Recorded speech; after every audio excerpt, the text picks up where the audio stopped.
الحمد لله رب العالمين والصلاة والسلام على أشرف الأنبياء والمرسلين نبينا محمد وعلى آله وأصحابه أجمعين. أعوذ بالله من الشيطان الرجيم. بسم الله الرحمن الرحيم. وأزلفت الجنة للمتقين وبردت الجحيم للغاوين وقيل لهم أين ما كنتم تعبدون من دون الله هل ينصرونكم أو ينتصرون فكبكبوا فيها هم والغاؤون وجنود إبليس أجمعون. اس سے پہلے کی آیتوں میں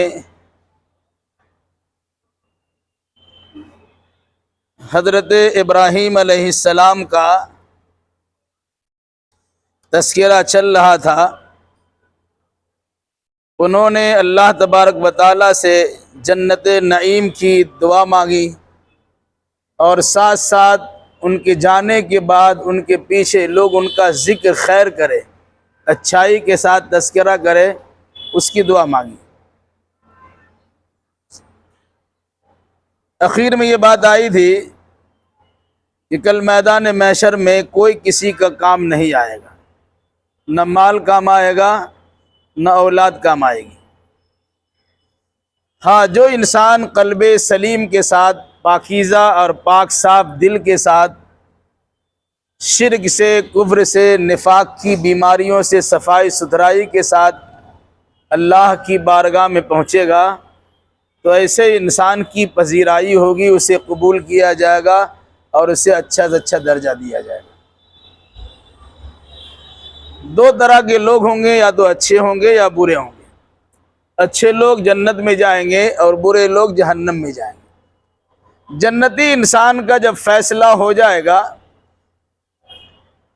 تو جنت میں جانے کے لیے کوئی زیادہ پاپڑ بیلنا نہیں پڑے گا، بہت دور جانا نہیں پڑے گا، بلکہ جنت بالکل اس کے قریب کر دی جائے گی. اسی کا تذکرہ آگے کیا ہے تمہیں. وَأُزْلِفَتِ الْجَنَّةُ لِلْمُتَّقِينَ. جو متقی و پرہیزگار لوگ ہوں گے جنت اس کے قریب کر دیا جائے گا.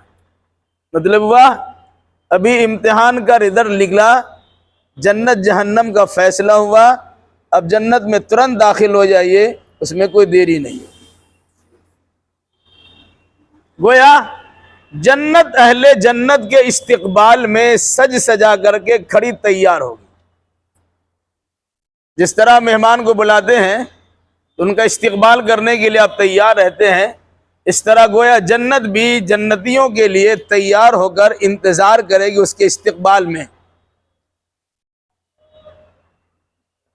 وَبُرِّدَتِ الْجَحِيمُ لِلْغَاوِينَ.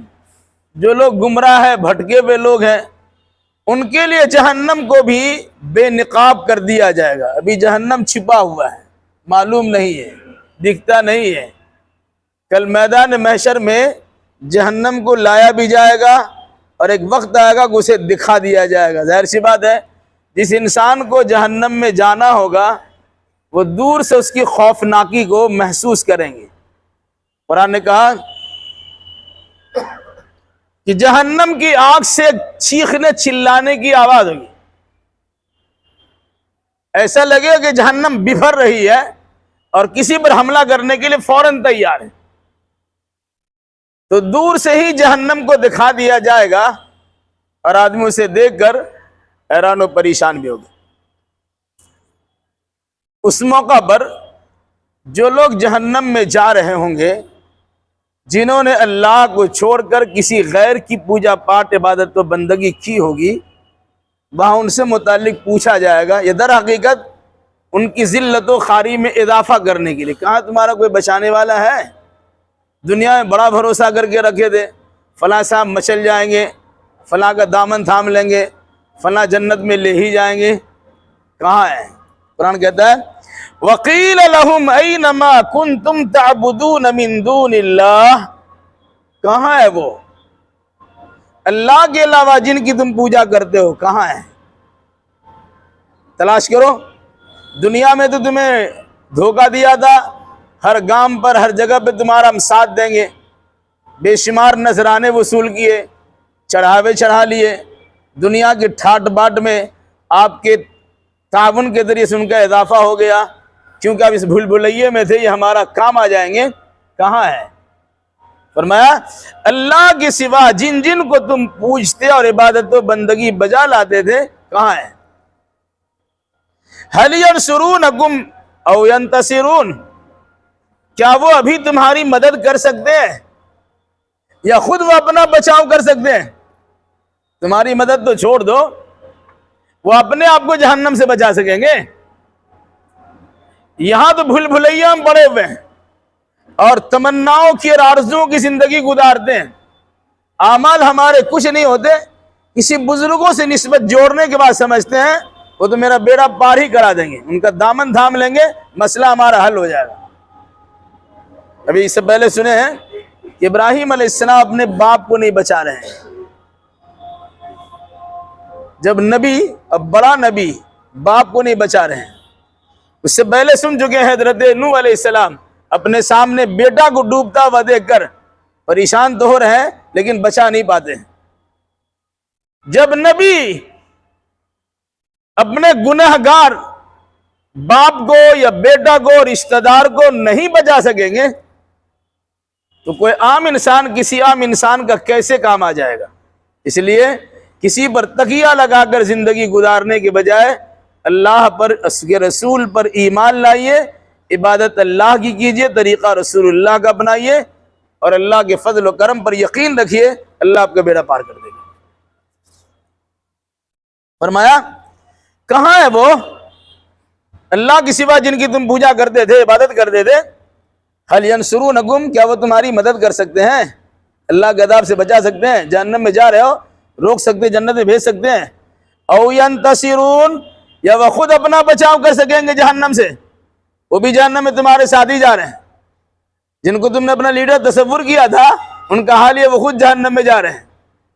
جب خود کا حال یہ ہے تو تمہیں کہاں سے بچائیں گے؟ فَكُبْكِبُوا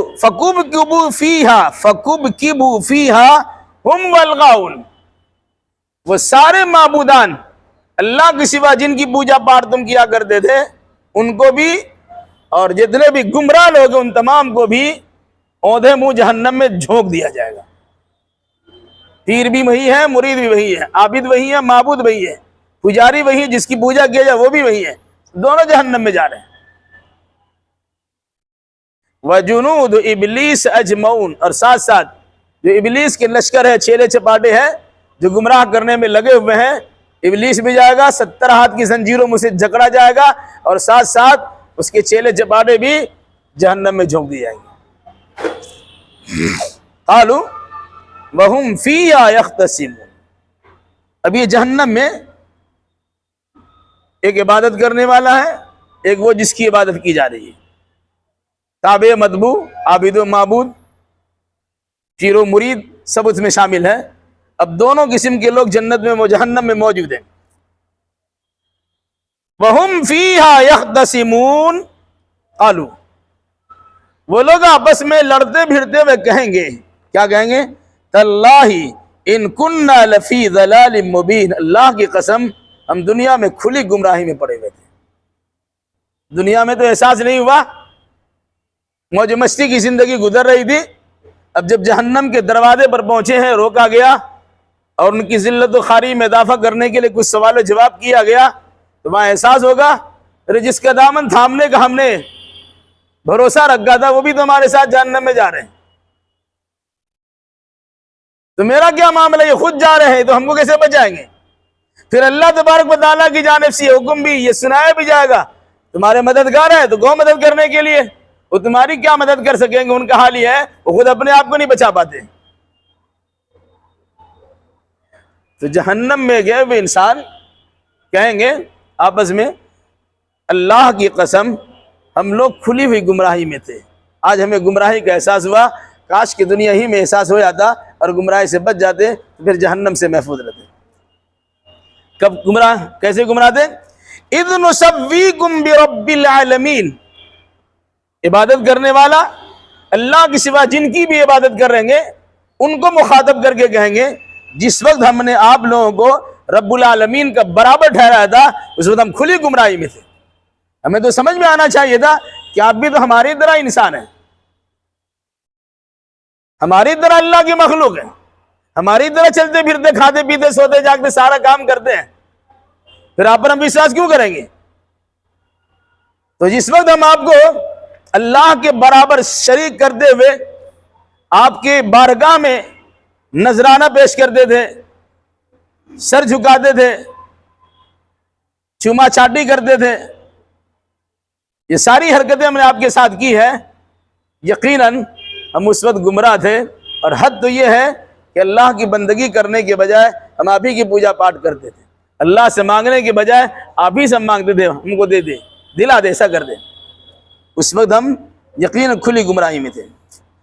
وَمَا أَذَلَّنَا إِلَّا الْمُجْرِمُونَ, کہا ہمیں کسی نے بھٹکایا نہیں بہکایا نہیں سوائے مجرموں کے.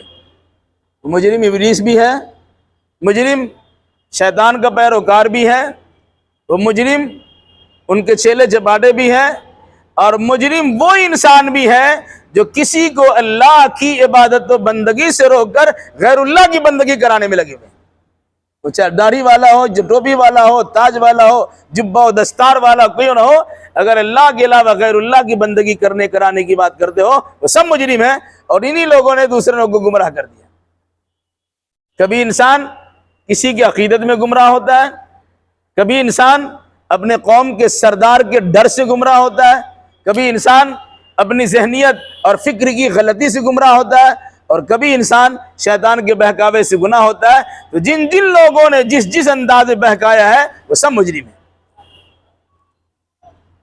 فَمَا لَنَا مِن شَافِعِينَ, اب تو ہمارے لیے یہاں کوئی سفارش کرنے والا نہیں ہے. جہنمی جہنم کے دروازے پر پہنچ کے احساس ہوگا کوئی بچانے والا تو نہیں ہے. اللہ سے بچانے, اللہ کے عذاب سے بچانے کے لیے سفارش کیوں کر دیتا, کوئی سور سے لگ جاتا, بھلا یہاں تو وہ بھی نہیں ہے. وَلَا صَدِيقٍ حَمِيمٍ, اور یہاں کوئی جگری دوست بھی نہیں ہے. دنیا کا حال یہ ہے, آپ جب پریشان ہوئیے گا تو دوست بھی آپ کا ساتھ چھوڑ دیتے ہیں. مشہور ہے کہ اپنا سایہ بھی ساتھ دینے کے لیے تیار ہے. لیکن واقعی جو جگری دوست ہوگا, جو حقیقت میں دوست ہوگا, وہ ہر حال میں آپ کا ساتھ دے گا. پریشانی کا معاملہ ہو یا آرام و سکون کا معاملہ, ہر وقت میں آپ کا ساتھ دے گا. کہا دنیا کا جگری دوست بھی میدان محشر میں دوستی نبھانے کے لیے تیار نہیں ہوگا. وہاں کوئی ایسا دوست نہیں ہوگا جو آپ سے پوچھ سکے کہ کیا حال ہے. جبکہ قرآن کہتا ہے یبصرونہم, دوست کو دوست دکھلایا جائے گا وہ تمہارا دوست ہے. لیکن حال ان کا یہ ہے کہ وہ دوستی ہونے کے باوجود, دوست میں گہرا پن ہونے کے باوجود, جگری دوست ہونے کے باوجود کچھ حال پرسان حال نہیں ہوگا, کچھ حال کے بارے میں سوال جواب بھی نہیں کرے گا. بچانے والا کوئی نہیں ہوگا. فَلَوْ أَنَّ لَنَا كَرَّةً فَنَكُونَ مِنَ الْمُؤْمِنِينَ, اب وہاں انسان کو احساس ہوگا اور کہے گا کاش اگر ہم کو دنیا میں جانے کا موقع مل جاتا. ہوتا نا مصیبت بڑا ہے, اچھا ٹھیک ہے چھوٹنے دیجئے, تب سمجھیں گے آپ سے دوستی کا پھر انجام نکالیں گے. دنیا میں دوستی تو بہت آپ نے کیا ہے, کھانے پینے کے ساتھ آپ نے بہت لیا ہے, بہت ساری چیزیں ہم سے لے لی ہے, لیکن جب مسئلہ ہمارے سامنے کھڑا ہوا تو آنے کے لیے تیار نہیں. آدمی پوچھتا ٹھیک ہے حالات ٹھیک ہو جائے پھر دیکھیں گے. کیا دنیا میں جیسے دنیا سے جانے کے بعد میدان محشر میں پھر ان کو دوبارہ دنیا بھیجا جائے گا تو دوست کی دوستی ختم ہو جائے گی.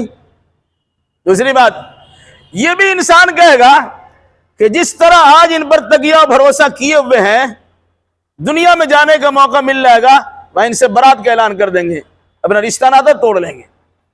لو ان لنا کرۃ فنتبرؤ من کما تبرؤوا منا, ان سب اسی طریقے سے برات کا اظہار کر دیں گے جس طرح آج ہم سے رشتہ ناطہ توڑ کے بھاگ رہے ہیں. تو وہاں کا معاملہ ایسا ہوگا کچھ کام آئے گا نہیں, آپ کا صحیح عمل ہوگا وہی کام آئے گا. اس لیے عمل کی تیاری کیجئے, وہ اعمال جو آخرت میں کام دے سکے. فرمایا فَلَوْ أَنَّ لَنَا كَرَّةً فَنَكُونَ مِنَ الْمُؤْمِنِينَ, کاش کہ اگر میرا ایک بار دنیا میں جانا ہو جاتا ہم یقین دلاتے ہیں کہ ایمان لے کے آئیں گے، پکا مومن بن کے آئیں گے۔ مومن ہونے کے ساتھ ساتھ اعمال صالحہ کے نگینوں سے اپنے ایمان کو جڑ کے اور سجا کے آئیں گے۔ کئی جگہ پر قرآن نے اس قسم کے واقعہ کا تذکرہ کیا ہے، وہاں جانے کے بعد آدمی کو احساس ہوگا اپنی غلطی کا، اور غلطی کا اعتراف کرتے ہوئے دنیا میں ایک چانس مانگے گا، الہی ایک مرتبہ بھیج دے، ایک مدت کے لیے بھی یقین دلاتے ہیں کہ ہم صحیح عمل کر کے آئیں گے۔ لیکن قرآن کہتا ہے اولاً تو کسی کو دنیا میں جانے کا موقع ملے گا ہی نہیں، بفرض محال تھوڑی دیر کے لیے تسلیم کر لیجئے کہ موقع دیا گیا، کوئی گارنٹی نہیں ہے کہ دوبارہ وہ سدھر ہی کے آئے گا، بلکہ وہ اسی انداز میں غلطی پر قائم و دائم ہی رہے گا۔ بہت سے لوگ کہتے ہیں نا امتحان فیل ہو جاتے ہیں، ذرا ضمنی امتحان لے لیجئے پاس ہو جائے گا۔ تو جس نے ایک سال پر کچھ پڑھا ہی نہیں ہے تو پاس کیا ہوگا؟ وہ ضمنی امتحان 2 بار 4 بار لیے پاس ہی نہیں ہوگا۔ ہاں کوئی پاس ہو جاتا ہے۔ کہا جو انسان دنیا میں واپس آئے گا اولن تو واپس آنے کا چانس نہیں ہے، اگر مان لیا جائے کہ ان کے کہنے پر واپس بھیج دیا جائے تو پھر بھی ان کے اعمال ویسے ہی رہیں گے جیسے پہلے تھے، کوئی سدھراؤ اور کوئی بدلاؤ نہیں ہے۔ ان فی ذلک لآیہ وما کان اکثرهم مؤمنین، یقیناً اس واقعہ میں ایک نشانی ہے، بہت بڑی نشانی ہے، اور ان میں سے اکثر لوگ ایمان لانے والے نہیں ہیں۔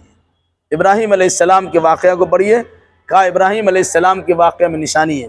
ابراہیم علیہ السلام ایک ایسا نبی ہے جن کے گھر میں پوجا ہوتا تھا، اور جن کے گھر میں مورتی بنائی جاتی تھی، جن کے والد مورتی بنانے والے بھی تھے اور اپنے قوم کو پوجا کرانے والے پنڈت و پروہت بھی تھے۔ وہ ابراہیم علیہ السلام اگر باپ کے نقش قدم پر رہتے تو دنیاوی اعتبار سے باپ کی گدی ان کو مل جاتی، وہ پنڈت رہتے، قوم کو پوجا کرانے والے ہوتے، لیکن انہوں نے باپ کی گدی کو چھوڑ دیا تو اللہ تبارک و تعالیٰ نے پوری دنیا کا انہیں امام بنا دیا۔ انی جاعلک للناس اماما، ساری دنیا کے آپ کے بعد جتنے بھی لوگ آئیں گے سب کا امام بنا دیا۔ خود اللہ کے نبی محمد الرسول اللہ صلی اللہ علیہ وسلم سے کہا گیا ان اتبع ملت ابراہیم حنیفا، اے محمد صلی اللہ علیہ وسلم آپ بھی ابراہیم علیہ السلام کی ملت کی پیروی کیجیے۔ کتنا بڑا مقام ہے۔ کہا اس میں نشانی ہے، ایک نشانی دی، دوسری نشانی کیا ہے کہ باپ ہے اور بیٹا ہے، باپ بیٹا کے سامنے جہنم میں جا رہے ہیں، جبکہ بیٹا اولو العزم نبیوں میں سے ہے، اولو العزم رسولوں میں سے، بڑے رسولوں میں سے ایک رسول ہے۔ کیا مطلب ہوا؟ اللہ کی رشتہ داری نہیں چلتی ہے کہ دری راہ فلاں ابن فلاں چیزیں نیست، اس راستے میں فلاں کا بیٹا ہوں اور فلاں کا پوتا ہوں اور فلاں کا دادا ہوں، فلاں کا بابا ہوں، کچھ نہیں چلتا۔ آپ کے پاس اچھے اعمال ہیں، اسی اعمال کی پذیرائی ہوگی اور اسی مناسبت سے فیصلہ ہوگا۔ ایک نشانی اس میں یہ بھی ہے۔ علاوہ اس کے قرآن کہتا ہے وَمَا كَانَ أَكْثَرُهُم مُؤْمِنِينَ، اس قسم کے واقعات کے سننے کے بعد بھی ان میں سے اکثر و بیشتر لوگ ایمان لانے کے لیے تیار نہیں ہیں۔ آج ہمارا بھی حال ہے، سنتے سناتے بہت کچھ ہے، لیکن عملی زندگی ہماری درست نہیں ہوتی ہے اور اپنی اصلاح کرنے کے لیے تیار نہیں ہوتے ہیں۔ تو قرآن نے اخیر میں ایک جملہ دیا، کیا کہا؟ وَإِنَّ رَبَّكَ لَهُوَ الْعَزِيزُ الرَّحِيمُ، یقیناً آپ کا رب بڑا غلبہ والا ہے اور بڑا رحم کرنے والا ہے۔ اللہ غلبہ والا، اس کا تقاضا ہے کوئی انسان ابھی جرم کرے گا یا ظلم کرے گا، گناہ کرے گا، اللہ فوراً اس کو پکڑ سکتا ہے، فوراً عذاب سے دوچار کر سکتا ہے، لیکن اللہ بڑا رحم کرنے والا ہے، اس لیے بندوں کو اللہ موقع دیتا ہے کہ سدھر جائے، اپنی اصلاح کر لے۔ عزیز ہونے کے نتیجے میں فوراً سزا دے سکتا ہے، لیکن رحیم ہونے کے نتیجے میں اللہ تعالیٰ سزا فوراً نہیں دیتا، سدھرنے کا موقع دیتا ہے۔ پھر بھی اگر ہم سدھرنے کے لیے تیار نہیں ہیں، اس میں اللہ کا قصور نہیں ہے، ہمارا قصور ہے کہ اللہ بار بار ہمیں موقع دے رہا ہے، اپنی اصلاح کر لے، عقیدے کی اصلاح کر لے، نظریے کی اصلاح کر لے، اعمال کی اصلاح کر لے، اپنے جسم و جان کی اصلاح کر لے، اپنے بیوی بچوں کی اصلاح کر لے، اپنے معاشرہ کی اصلاح کر لے۔ کرتے ہیں تو الحمدللہ، اور اگر نہیں کرتے ہیں تو اللہ کو کوئی پرواہ نہیں ہے۔ اللہ نے حجت تمام کرنے کے لیے ہر دور میں انبیاء و مرسلین کو بھیج دیا، اور جب ان نبوت اور رسالت کا سلسلہ ختم ہو گیا تو مصلحین اور مبلغین کو بھیج دیا۔ اصلاح کرنے والے لوگ موجود ہیں، لوگ اصلاح کرنے والوں کی بات کو سنتے نہیں، اس کے مطابق عمل کرنے کے لیے تیار نہیں، تو انسان کا اپنا قصور ہے۔